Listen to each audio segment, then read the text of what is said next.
Olá, queridos alunos. Estamos começando aqui a nossa aula no PPT Mix, certo? Esse conteúdo aqui que será ministrado hoje para vocês será o conteúdo de excitação rítmica do coração, tá? Então, o tema da nossa aula hoje é continuar a parte da fisiologia dos sistemas para que possamos nos aprofundar no semestre aí em outras temáticas como a fisiologia da respiração e a fisiologia renal. Ok? Então vamos começar aqui a nossa aula hoje, tá bom?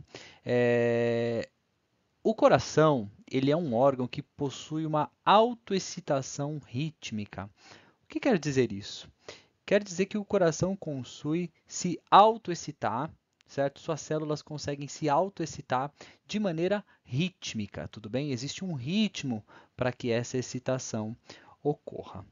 A contração do coração ela é repetitiva, né? Cerca de 100 mil vezes ao dia e 3 bilhões de vezes em uma vida, tá bom? Essas gerações de impulsos elétricos e rítmicos são os fundamentos para que se inicie a contração da musculatura cardíaca, tá? A condução desses impulsos ela vai para todo o coração, e os átrios se contraem 1/6 de segundo antes da contração ventricular. Então, nós vamos ter aquele esquema de primeiro termos a sístole atrial, certo? Para depois disso termos a sístole ventricular. Então, os átrios se contraem primeiro e os ventrículos se contraem posteriormente, ok? Esse sistema de autoexcitação rítmica do coração, ele é chamado de sistema excitocondutor. Ele é um sistema bem especializado. Então vejam só aqui comigo o coração, certo? Então aqui o coração com as suas 4 câmaras cardíacas, né, sendo aqui o átrio direito, o átrio esquerdo, o ventrículo direito e o ventrículo esquerdo. O sistema de condução do coração, ele começa aqui, ó, no nódo sinusal, que fica no átrio direito, tá bom? Ele percorre pelo átrio através de vias de fibras excitatórias chamadas de vias internodais e chega até o nódo atrioventricular, que fica aqui, tá bom? Na parede posterior aqui do átrio direito, bem próximo à válvula tricúspide.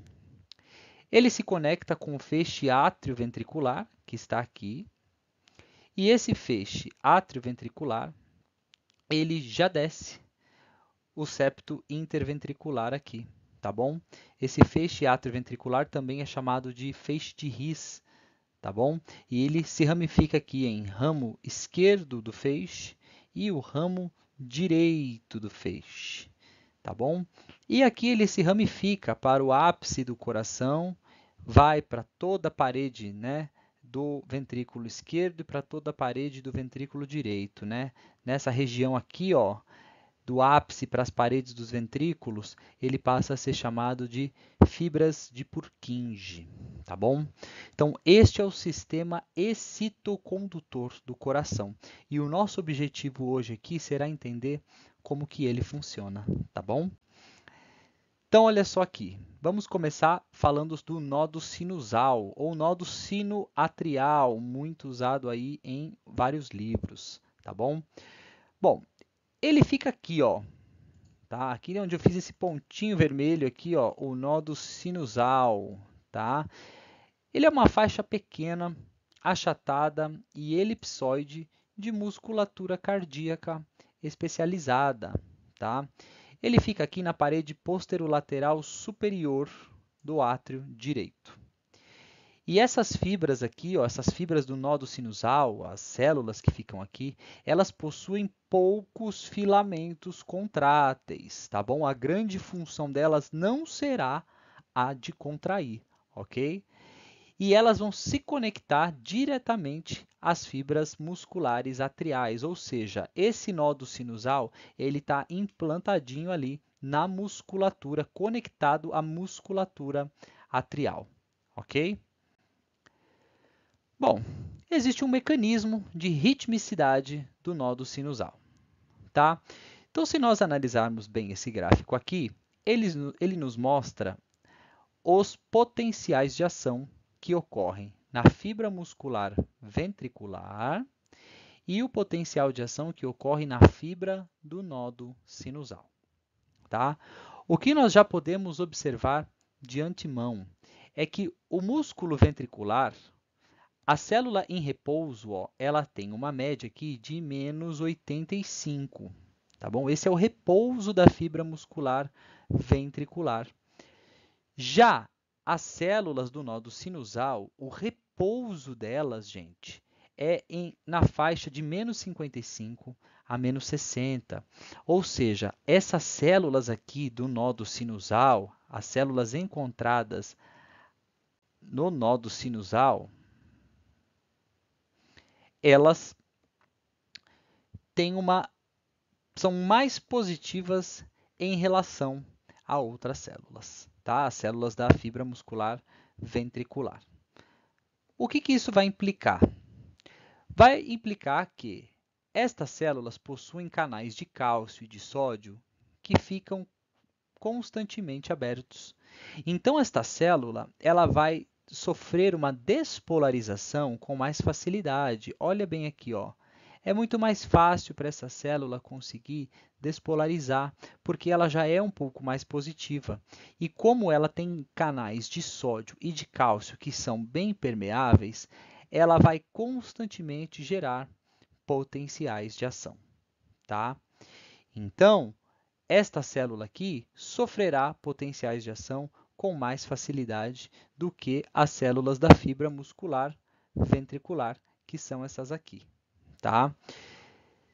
Se nós pensarmos aí, então ela vai estar numa voltagem em torno de menos 55 a menos 60 milivolts, tem cálcio e sódio sempre entrando, então vai ser muito mais fácil ela chegar no limiar e disparar o seu potencial de ação, tá bom?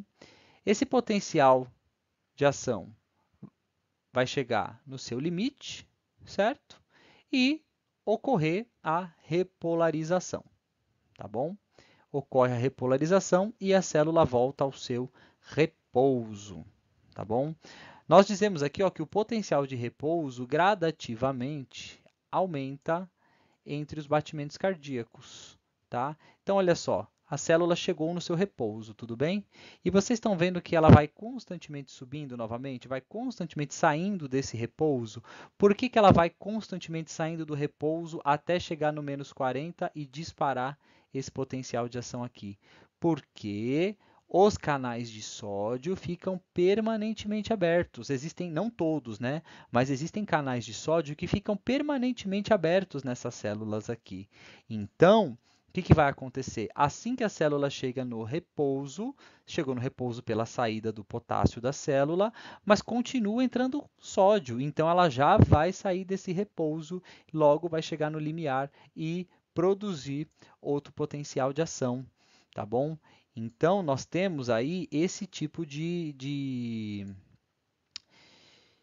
curva, né, de repouso. Então, a célula repolariza. Então, vamos pensar o seguinte, ó, a célula do nodo sinusal estava aqui, ó, em repouso.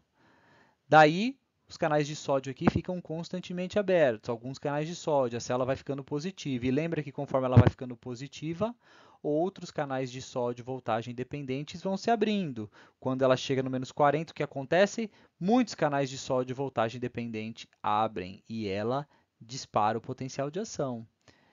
Em uma determinada carga, os canais de sódio se fecham e abrem os canais de potássio. O potássio começa a deixar a célula e a célula vai repolarizando, repolarizando até atingir o seu repouso. Porém, ela fica em repouso muito tempo? Não, porque os canais de sódio estão constantemente abertos, alguns canais de sódio, e ela logo irá disparar um novo potencial de ação. Então, o nódo sinusal ele tem essa capacidade de autoexcitação. Por quê? Porque os canais de sódio ficam permanentemente abertos e porque esta célula ela é um pouco mais positiva em relação às demais células autoexcitáveis, certo? Bom, a menos 40, certo? Então, quando chega em menos 40 aqui, ó, Os canais lentos de cálcio também são ativados. Então, em menos 40 também abre canal lento de cálcio, tá? E aí, ó, os canais de potássio se abrem, né, para a célula repolarizar.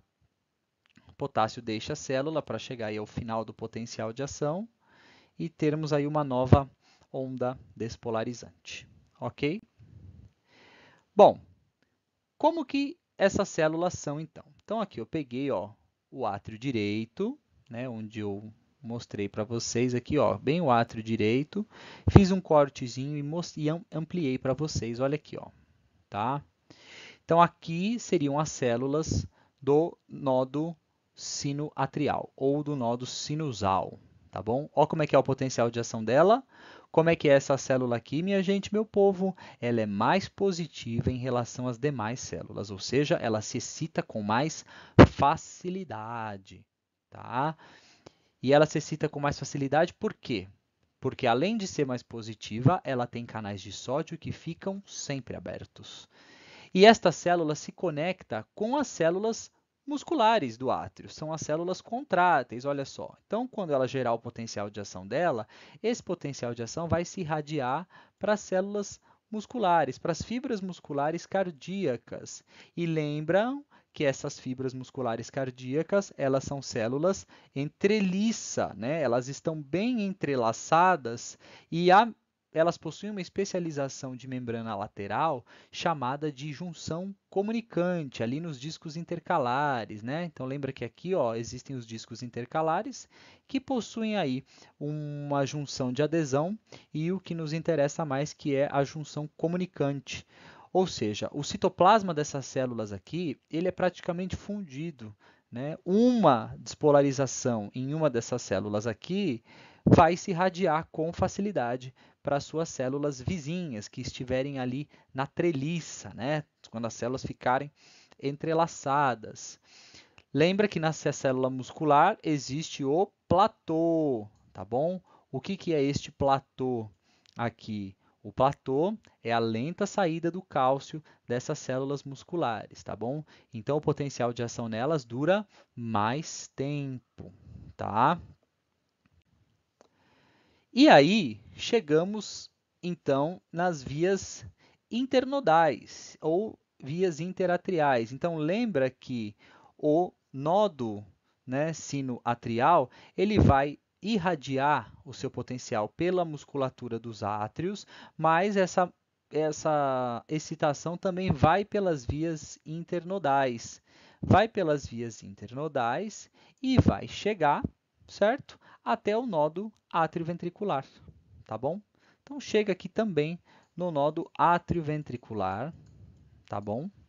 Que são fibras condutoras especializadas e elas são bem semelhantes às fibras de Purkinje, tá? E o nodo atrioventricular é aquele que vai transmitir o impulso para os feixes atrioventriculares que estão aqui, também chamados de feixes de His. E aí esses feixes aqui já estão no septo interventricular, né? Ou no septo ventricular, tá bom?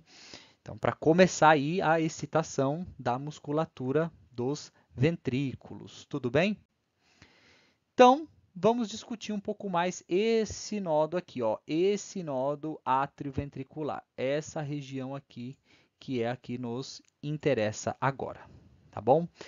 Então, quando o impulso é gerado aqui, ó, nesse nodo sinusal, ele é irradiado pela musculatura atrial, então os átrios vão contrair, e pelas vias internodais esse impulso vai percorrendo, tá?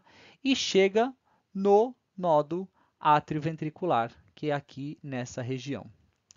O nódo atrioventricular ele tem algumas peculiaridades. Ele retarda a condução do impulso dos átrios para os ventrículos. Ele vai retardar, ele não vai deixar o impulso passar tão rapidamente do átrio para o ventrículo, tá? Vocês já vão entender por quê. Né? Ele fica localizado aí na parede posterior do átrio direito, bem atrás da válvula tricúspide. Então, a tricúspide está aqui, ó. Está aqui a válvula tricúspide e ele fica bem aqui atrás, ó. Ele retarda 0,16 segundos antes que o impulso contrátil chegue no tecido ventricular. Por que ele retarda, gente? Porque essas células do nó do átrio ventricular, elas possuem um número reduzido de junções comunicantes. Então, a comunicação entre as células aqui, ela é um pouco reduzida pela baixa quantidade de junção comunicante.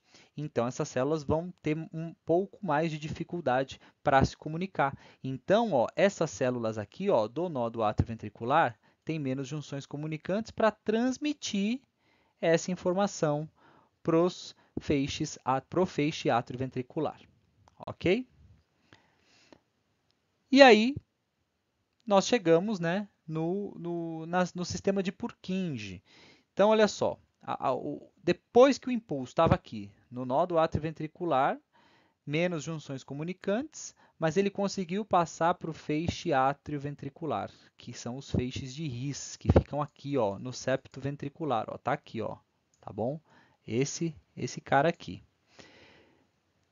Quando despolarizar os feixes atrioventriculares, aí a onda despolarizante vai descer pelos ramos direito e pelos ramos esquerdos do feixe atrioventricular ou feixes de His e vai atingir a rede de Purkinje aqui do ápice para as laterais dos ventrículos, né? Para a musculatura ventricular lateral aqui, tanto no ventrículo esquerdo quanto no ventrículo direito, tá bom? Então, a rede de Purkinje, que é essa daqui, ó, elas são redes mais calibrosas e elas conduzem o potencial de ação com velocidade de 1,5 a 4 metros por segundo, tá bom? 6 vezes maior que o músculo ventricular e 150 vezes maior que as fibras do nódo atrioventricular, estas aqui, tá bom? A transmissão, gente, é praticamente instantânea para toda a musculatura ventricular. Tá? E as junções comunicantes, certo, desses discos intercalares que tem nessas células aqui, elas são numerosas e muito permeáveis. O que quer dizer isso? Que essas células vão ter muitas junções comunicantes e quando uma for excitada, praticamente todas se excitarão ao mesmo tempo. Tá? Só que o que acontece, gente? A fibra de Purkinje possui pouco ou quase nada de miofibrilas, né? Então, assim que excitar as fibras de Purkinje, já vai acontecer a contração? Não, tá? Só que a fibra de Purkinje não chega aqui primeiro no ápice do coração, ó. Tá vendo aqui o ápice? As fibras de Purkinje chegam primeiro aqui no ápice. Então, o que vai acontecer? Quando as fibras passarem essa informação para essa musculatura do ápice do coração, o que vai acontecer com o ápice cardíaco? Ele vai contrair. Tá? E o mais importante, o mais bonito disso tudo é que a contração ventricular ela tem que começar do ápice. Por quê? Do ápice, certo? A saída de sangue do coração não é aqui pela artéria pulmonar do ventrículo direito e pela artéria aorta no ventrículo esquerdo. O coração tem que começar a contrair, então, pelo ápice, para esse sangue poder sair pelas artérias aí que estão saindo dos ventrículos, tá bom? Então, a fibra de Purkinje ela tem poucas miofibrilas. Nessa região aqui, ela não contrai. Ela precisa passar o seu impulso para a musculatura ventricular. Só que onde a rede de Purkinje começa? No ápice do coração. E aí, quando ela passar para a musculatura começa a contrair. E é por isso que a fibra de Purkinje vem para o ápice e do ápice ela sobe para a musculatura, para o ventrículo contrair do ápice para a base. Tá? Então tenham isso bem delimitado na mente de vocês. O impulso ele vai descer pelo coração, né? pelo feixe atrioventricular, pelo feixe de His, tem poucas miofibrilas, não vai haver contração. Quando ele chega na fibra de Purkinje, ela passa para a musculatura ventricular e aí sim começa a contração. Tá bom? E aí a contração ocorre do ápice para a base. A transmissão desse impulso ela é unidirecional, né, pelo feixe ventricular. O que quer dizer isso? Quando a informação passa do nó do átrio ventricular para o feixe atrioventricular, tá? ele vai ser unidirecional, não vai para as fibras de Purkinje. Não tem como a informação voltar, né, o feixe atrioventricular excitar o nó do atrioventricular. Por quê? Porque entre essas duas regiões, entre o nó do atrioventricular e o feixe atrioventricular, cresce um tecido fibroso, que é chamado de tecido fibroso atrioventricular, esse tecido aqui, ó. E ele impede entrada de impulsos dos ventrículos para os átrios, tá bom? Então nós dizemos que a condução ela é apenas antetrógrada, não é retrógrada, tá? Ela não tem como ela voltar. Então aqui está a distribuição das fibras de Purkinje pelo coração, tá? Então o impulso começa no nódo sinusal, aqui. Por que começa aqui? Porque ele é mais positivo, né, em relação às outras células, e ele possui canais de sódio constantemente abertos, ou seja, essa célula vai se despolarizar com mais facilidade. E assim que essas células aqui, ó, elas chegam no repouso, assim que as células dessa região aqui chegam no repouso, elas já começam a ficar positivas pela entrada constante de sódio. Quando elas despolarizam, elas mandam essa onda despolarizante pelas vias internodais para o nódo atrioventricular. No nódo atrioventricular ocorre um retardo da condução do potencial de ação, porque aqui existe um número reduzido de junções comunicantes. Então, a excitação aconteceu, lembra que depois da excitação vai acontecer o quê? A contração. Então, eu tenho que ter esse retardo, porque eu excitei o átrio, agora ele vai contrair, então eu vou excitar o ventrículo, tá bom? Para não ocorrer uma contração simultânea de átrios com os ventrículos, tá? Esse impulso agora do nó do átrio ventricular passa para o feixe atrioventricular aqui, que é o feixe de His. O ramo esquerdo e direito vão descendo aqui pelo septo ventricular, o septo interventricular, e chega no ápice do coração, aonde começam as fibras de Purkinje. Tudo isso daqui tem poucas miofibrilas, tá?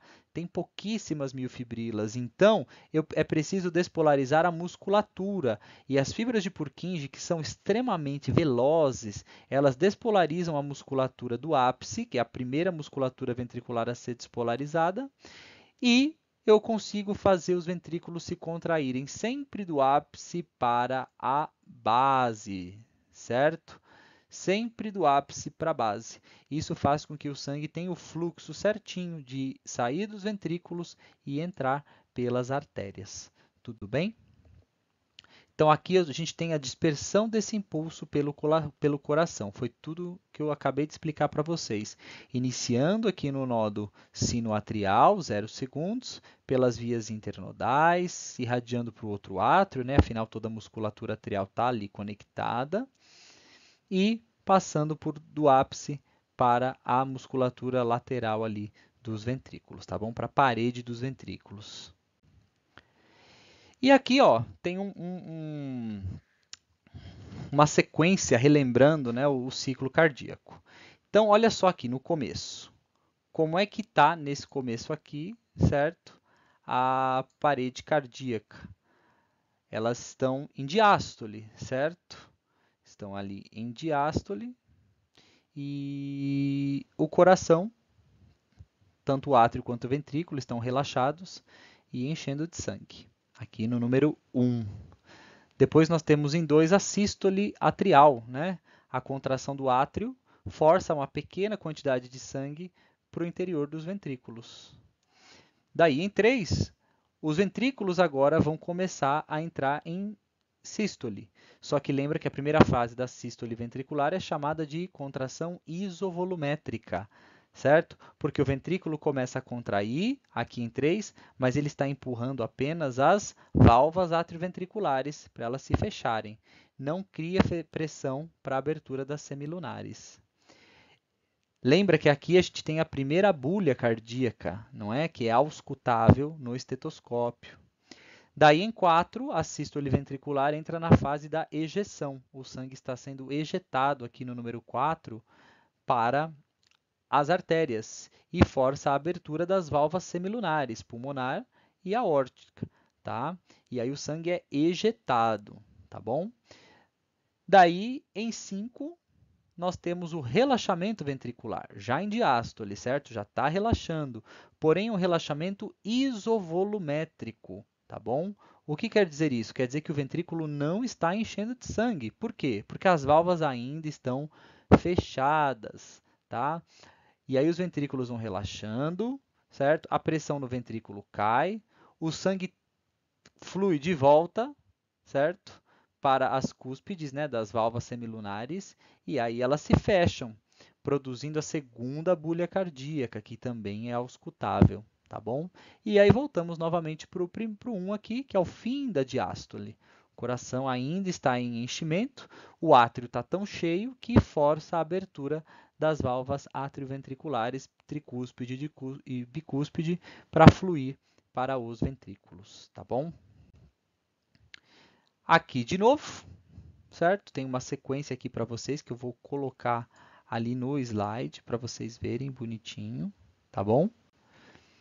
E aqui o coração, certo? Como marca-passo, tá? Então, gente, o coração, ele possui um marca-passo normal, tá bom? O marca-passo normal do coração é o nódo sinusal ou nódo sinoatrial.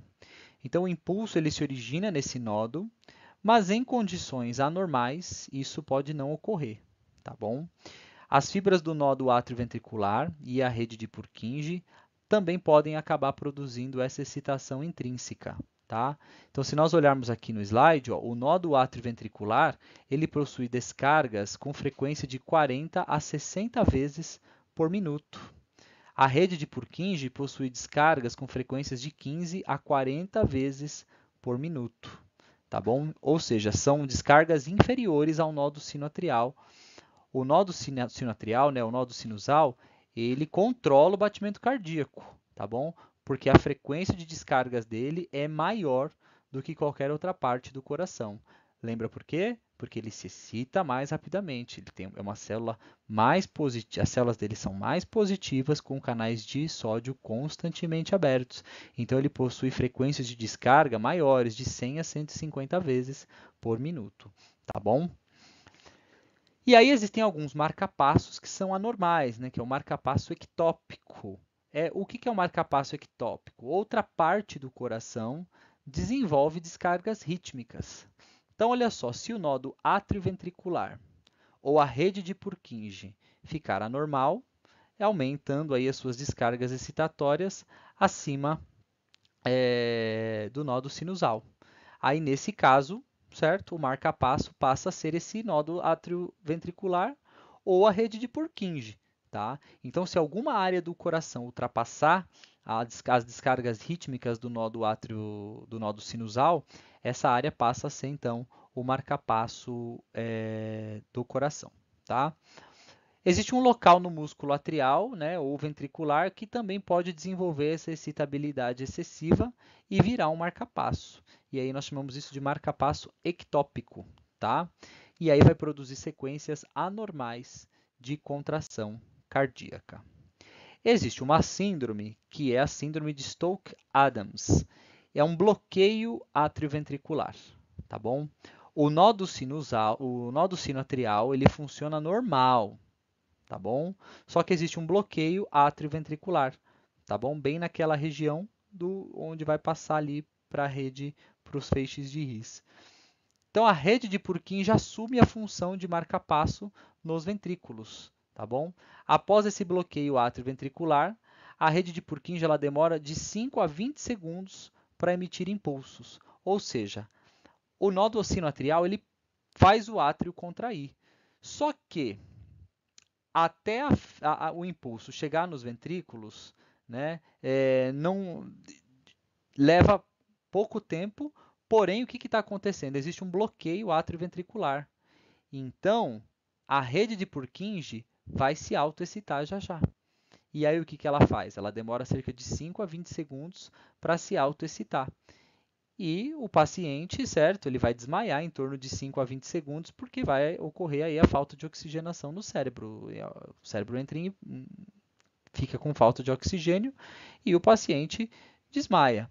Se houver um prolongamento, né, dessa falta de oxigenação, o indivíduo pode vir a óbito, tá? E aí nós temos a modulação dessa contração, certo? Cardíaca. Ela é feita pelo sistema nervoso autônomo, que nós já estudamos. Então, aqui, ó, nós temos, nesse primeiro balão, o centro do controle, certo? Cardiovascular do bulbo. Pode ser controlado por uma via simpática, através aí da noradrenalina, neurotransmissor, ou por neurônios da via parasimpática, que aí é o caso da acetilcolina. Vamos pegar essa via aqui do lado simpático, certo? Então, a noradrenalina vai interagir com receptores beta-1 nas células autoexcitáveis, vai aumentar nestas células o influxo de sódio e cálcio, e essas células vão aumentar a sua velocidade de despolarização. Então, a via simpática vai aumentar a frequência cardíaca. Já no lado aqui do parasimpático, certo? A acetilcolina vai interagir com receptores muscarínicos nas células autoexcitáveis e vai aumentar o efluxo de potássio e o influxo de cálcio. O que vai acontecer? A célula vai hiperpolarizar, tá bom? E vai diminuir a sua frequência cardíaca. Por último aqui, nós temos a modulação dessa contração cardíaca pelas catecolaminas. Então, vamos focar só nas catecolaminas, adrenalina e noradrenalina. Então, elas se ligam aos receptores beta-1, tá bom?